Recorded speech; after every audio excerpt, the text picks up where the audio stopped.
네, 어느덧 9월의 마지막을 향해서 달려가고 있는 시장입니다. 어느덧 4분기를 준비해야 되는 시점인데 코스피와 코스닥 시장의 향방은 어떠할지 함께 좀 점검을 해보도록 하겠습니다. 네, 4분기가 이제 다가오고 있죠. 현재 지난 1분기 때부터 3분기까지의 상황은 일반 개인들의 기대와는 좀 다르게 대형주 위주로 진행이 됐습니다. 이제 남은 4분기 때 과연 장세가 어떻게 될 것인지에 대한 윤곽을 좀 잡아볼 필요가 있다는 건데요. 시장의 의견은 분분합니다. 대형주 위주의 장세가 될 것이다 하는 시각과 더불어서 또 한편 현재 분위기로 봤을 때는 그 대형주들이 약간 쉬고 말이죠. 그 사이에 중소형주들이 어느 정도 그 공백을 메꾸는 비교적 강한 랠리가 연말까지 나올 것이다라는 시각까지 공존하고 있는 그런 상태인데요. 단정적으로 어떠한 장세, 어떤 시장이 조금 더 유리할지 여부를 현재 우리가 자신을 갖고 판단하기가 그렇게 쉽지 않다는 것이죠. 각각의 그 시각을 참조하면서 그때 상황에 맞춰서 대응을 할 필요가 있다는 건데요. 자, 먼저 코스피가 코스닥보다 유리하다는 시각부터 보도록 하겠습니다. 일단 실적 측면에서 봤을 때 코스피에 있는 종목군들 가장 대표적인 종목군들은 뭐 삼성전자가 되겠죠. 삼성전자를 위주해서 전통 산업군에 있는 뭐 자동차, 석유화학, 철강 다 마찬가지입니다. 상대적으로 훨씬 더 실적 성장성이 좋다는 것이죠. 지난 2분기 때도 좋았습니다. 거의 사상 최고치 수준으로까지 이제 좋았다는 건데 그 흐름이 3분기, 4분기까지 계속 연결된다는 거죠. 작년 동기 대비로 최소 25% 내지 30% 정도 추가 성장할 것이다. 삼성전자 3분기 실적 다소 부진할 것임에도 불구하고 전체 실적은 그렇습니다. 반면에 코스닥은 성장은 성장이지만 그 실적 성장세가 조금 떨어집니다.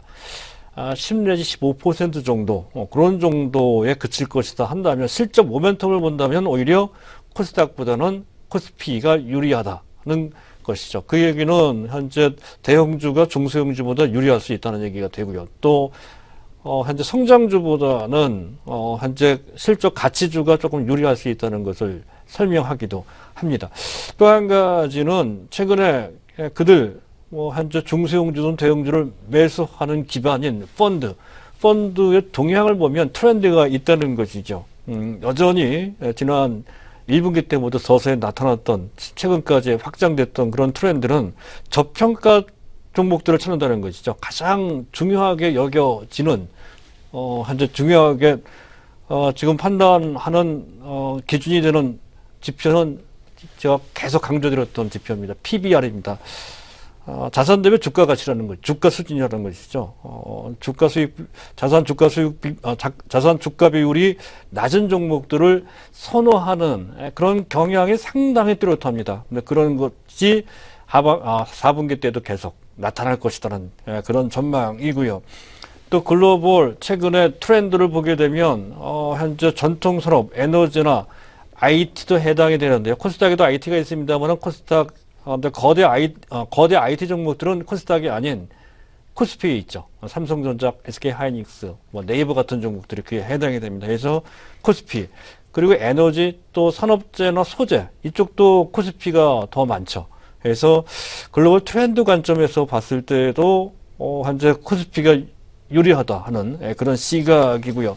또 한 가지는 주주 환원 정책 또 정부의 정책 차원에서도 좀 배당이 확대되는 그런 경향이 있고 또 연말 계절적으로 보더라도 지금 현재 배당 모멘텀이 그 어느 때보다도 강한 시점입니다. 현재 실적 추이나 여러 가지 그 전의 상황으로 비춰봤을 때에도 배당 모멘텀만 따진다면 코스닥보다는 코스피가 월등히 유리하다는 것이죠. 그런 측면.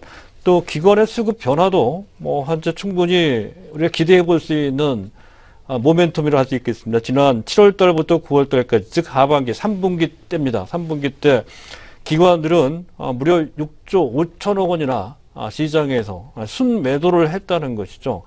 지난 3월 달부터 따진다면 무려 12조 3천억 외국인들이 순매수한 만큼 기관들이 매도를 했다는 얘기가 된다는 건데요. 하지만 이러한 기관들의 순매도 기류가 조금씩 변할 소지를 현재 보이고 있다는 것이죠. 최근 들어 기관은 매도가 급격히 줄거나 순매수하는 모습으로 바뀌고 있다는 것과 관련돼 있기도 한데요.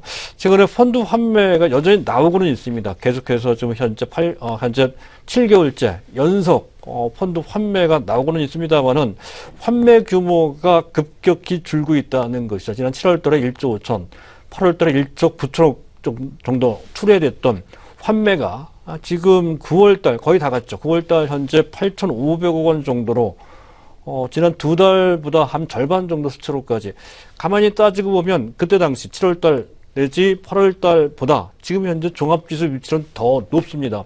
또 낮은 가격에서 낮은 지수에서 환매를 더 많이 했던 그들이 더 높은 상태에서 환매가 줄고 있다는 것이죠. 그런 측면에서 봤을 때 환매가 많이 줄거나 잘하면 환매가 중단되고 순이입될 수도 있는 상황이 기대 상황이 될 수 있다는 것이. 이렇게 된다면 투신권부터 매수 기반, 투신권부터 그들의 매수와 관련된 스탠스가 바뀔 겁니다.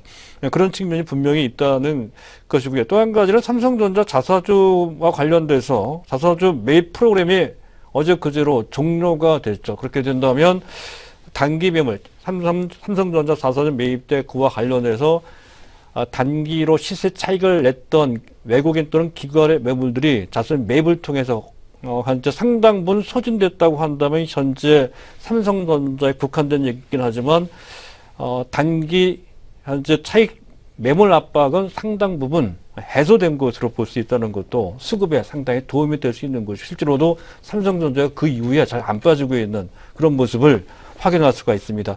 또 한 가지는 중요한 것은 기관들의 현재 지금 운용 전략에 중대한 변화가 생겼다는 것이죠. 그 핵심에는 연기금이 있다는 건데요.